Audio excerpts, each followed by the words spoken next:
नंदिनी और कर्ण की दूसरी पत्नी नियति के बीच एक जबरदस्त टकराव देखने को मिलने वाला है, जो कहानी को पूरी तरह से बदल देगा।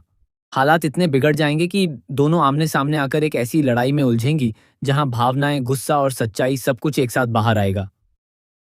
नंदिनी जहां अपने हक और अपने रिश्ते के लिए खड़ी होगी, वहीं नियति भी पीछे हटने वालों में से नहीं है और वह हर सवाल का जवाब पूरे आत्मविश्वास के साथ देगी।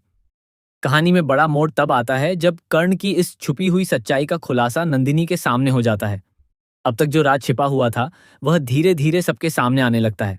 नंदिनी को यह सच तब पता चलता है जब वह तुलसी के हाथ में वही तस्वीर देखती है जो उसने खुद अपनी आंखों से देखी थी।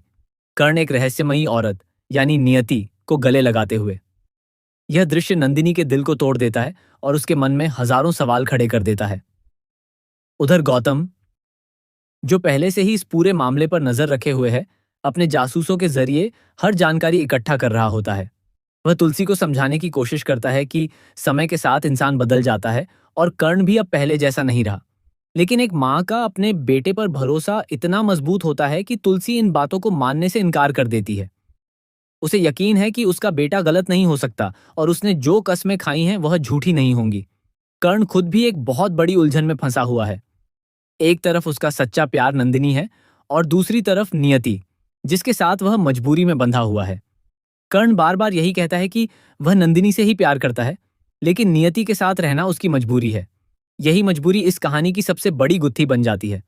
दरअसल नियति एक गंभीर मानसिक और शारीरिक समस्या से गुजर रही है। उसे भूलने की बीमारी है और उसे अचानक से दौरे पड़ते हैं, जिससे वह कई बार बेहोश हो जाती है। यह सब एक बड़े हादसे के बाद शुरू हुआ, जिसमें उसके असली पति की मौत हो गई थी।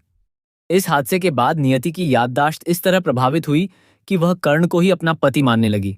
इतना ही नहीं, वह यह भी मानती है कि उसका बच्चा भी कर्ण का ही है। उसकी दुनिया अब इसी झूठी सच्चाई के इर्द गिर्द घूमती है।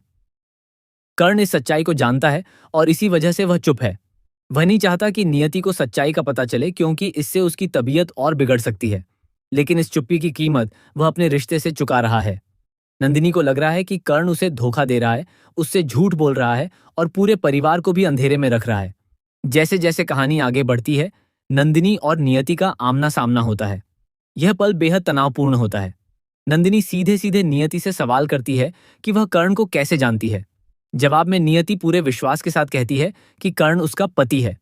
यह सुनकर नंदिनी के पैरों तले जमीन खिसक जाती है। उसे यकीन ही नहीं होता कि कोई इस तरह उसकी जिंदगी में दखल दे सकता है।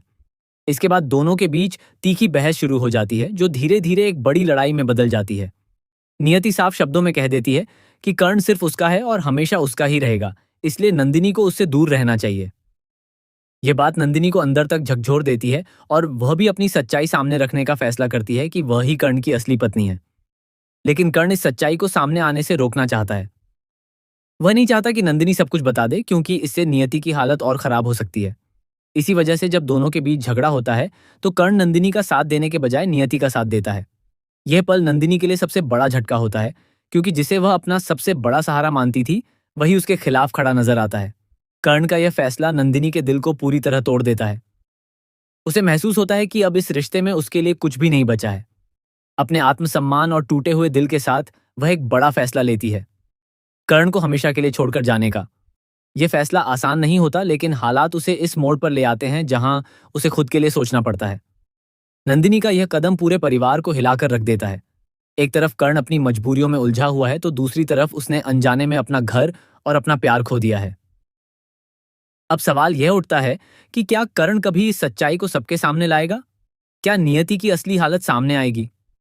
और सबसे बड़ा सवाल, क्या नंदिनी और कर्ण का रिश्ता फिर कभी जुड़ पाएगा या यह हमेशा के लिए टूट जाएगा? कहानी अब एक ऐसे मोड़ पर खड़ी है जहां हर किरदार की असली परीक्षा होने वाली है। प्यार, भरोसा, सच और मजबूरी,